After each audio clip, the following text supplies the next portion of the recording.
Found buried among the ruins of Pompeii is one of the more fantastic and puzzling finds. It's a square of letters, 5 by 5, and the first thing you should notice is that there is a certain sort of symmetry. The letters along the top, ROTAS, are also read going down on the left, and we can work our way through each column and row.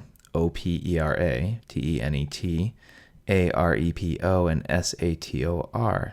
And that's cool, but then we can also read this backwards. SATOR in the bottom row and rightmost column is the reverse of ROTAS. AREPO is the reverse of OPERA. And TENET itself is a palindrome, so it reads the same forwards as backwards.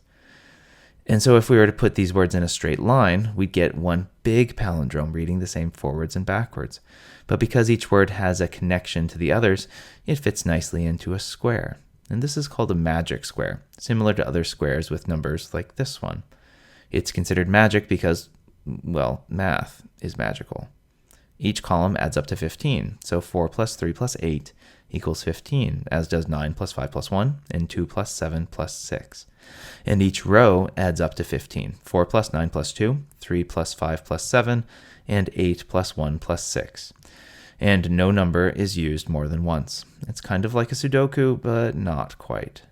Magic squares with numbers are fascinatingly complex and worth reading more about, but I want to talk more about this Roman magic square.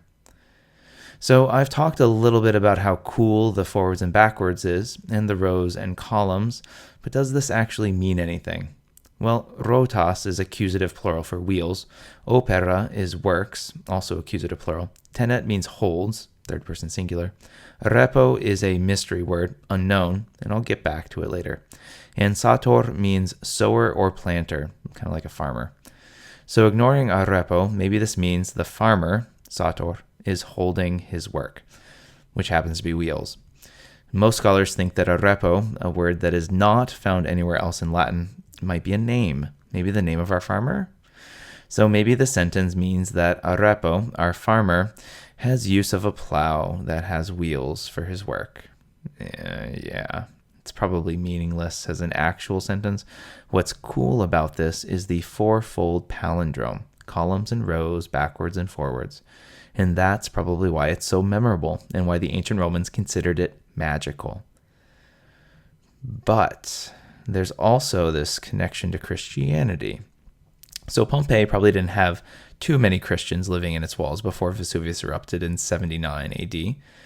But Christians later adopted the Rotas square, which is sometimes called the Sator square, because, well, you reverse Rotas and you get Sator. But maybe there were some Christians in Pompeii at this time, living underground and hiding. It was a popular port city, too, so it had people from many different parts of the Roman world in its walls. The square has been found in other places later on, in the Duomo in Siena and in churches in Rome and England, to further establish its role with Christians. So why Christianity? So let's hold the N in the direct center constant, and we can rearrange the letters like this, and we get, oh my, the Pater Noster, our Father, the first two words of the Lord's Prayer, and in a cross too, with just, two A's and two O's left over, but in Greek, these are the alphas and the omegas, the beginning and end of the Greek alphabet, and, well, the famous quote of Christ, I am the Alpha and Omega. A hidden message for a small religion still in its infancy and still very much underground. So a piece of senseless Latin with some pretty cool structural patterns, and then we can rearrange the letters to possibly get a secret message of Christianity.